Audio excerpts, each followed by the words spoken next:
अरमान और अभीरा एक दूसरे को अंगूठी पहनाने ही वाले होते हैं कि तभी वहां मायरा पहुंच जाती है। वह दोनों का हाथ हटाकर एक दूसरे पर जोर से चिल्लाने लगती है, जैसे उसे किसी बहुत बड़े झटके ने अंदर तक हिला दिया हो। सुपरहिट सीरियल यह रिश्ता क्या कहलाता है का आने वाला एपिसोड काफी इंटरेस्टिंग होने वाला है। दमयंती जी की रिक्वेस्ट और उनकी जिद की वजह से, साथ ही आर्यन को उसका प्यार दिलवाने के लिए अरमान और अभीरा को मजबूरन एक दूसरे को अंगूठी पहनानी पड़ती है। दोस्तों, दमयंती जी की शर्त तो कुछ और थी, लेकिन आखिरकार उन्होंने यह मान लिया कि अगर दोनों पति पत्नी आपस में अंगूठी एक्सचेंज भी कर लेते हैं, तो उनकी परंपरा को कोई नुकसान नहीं होगा। इसी वजह से अरमान और अभीरा को आर्यन और दिशा के लिए स्टेज पर आना पड़ता है। ऑन ये स्टेज बटकेट पर या वे दोनों एक दूसरे को अंगूठी पहनाने ही वाले होते हैं कि तभी सामने से मुक्ति और मायरा आते हुए दिखाई देते हैं।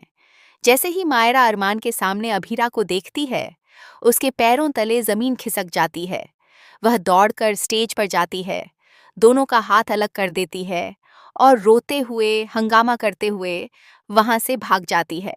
अब सवाल यह है कि इस इंटरेस्टिंग ट्विस्ट का क्या नतीजा होगा? क्या आर्यन शाह और दिशा की शादी टूट जाएगी? क्या दमयंती जी के सामने अरमान और अभीरा का सच आ जाएगा? और क्या होगा जब दमयंती जी को पता चलेगा कि अरमान और अभीरा साथ नहीं हैं, बल्कि आर्यन और दिशा की शादी करवाने के लिए उन्होंने यह पूरा नाटक किया था?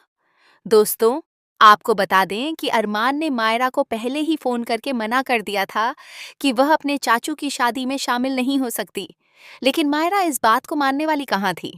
उसने मुक्ति के साथ मिलकर प्लान बना लिया कि वह अपने चाचू की शादी में जरूर जाएगी, ताकि अपने माता पिता को फिर से मिलाने का उनका प्लान पूरा हो सके।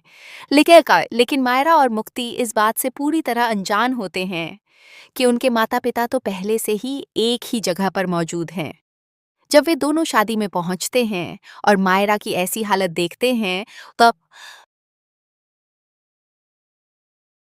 तो मुक्ति भी शॉक में चली जाती है।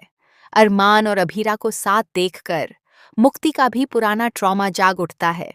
उसे वही बातें याद आने लगती हैं जो डॉक्टर ने पहले ही अभीरा को बता दी थीं, कि अगर मुक्ति के सामने कोई पुरानी याद, कोई खास सिचुएशन या कुछ खास लोग आ गए तो उसे अटैक आ सकता है। इस बार भी बिल्कुल ऐसा ही होता है। मायरा को वहां न देखकर अभीरा मुक्ति को लेकर तुरंत हॉस्पिटल जाती है, जबकि मायरा को संभालने के लिए अरमान को अकेले ही जाना पड़ता है। उधर विद्या तो इसी मौके का इंतजार कर रही होती है, क्योंकि वह कभी नहीं चाहती कि अभीरा फिर से पोद्दार हाउस में लौट कर आए। बोआ जानती है, सीसी चेनिट है कि अगर अभीरा वापस आ गई तो उसका ही नुकसान होगा। अरमान और अभीरा के बीच जो दूरियां उसने पैदा की हैं, उसकी वजह से अरमान उसे कभी माफ नहीं करेगा। और जिस दिन मायरा को यह पता चल गया कि उसकी दादी की वजह से वह इतने साल अपनी माँ से दूर रही, उससे नफरत करती रही, उस दिन मायरा अपनी दादी को भी नहीं छोड़ेगी।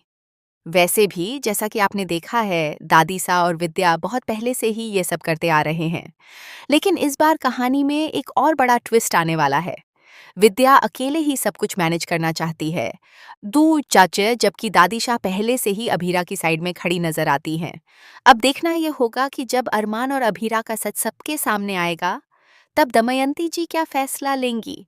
क्या वह इसके बाद भी आर्यन शाह का रिश्ता दिशा के साथ होने देंगी? और अगर नहीं, को वारे मेरे के नडेटे आयन नहीं, तो फिर अभीरा उनके इस फैसले के बाद क्या कदम उठाएगी? आपको क्या लगता है आगे कहानी में क्या होने वाला है? अपनी राय कमेंट बॉक्स में ज़रूर बताइए। और ऐसे ही धमाकेदार ट्विस्ट जानने के लिए चैनल को अभी सब्सक्राइब करें।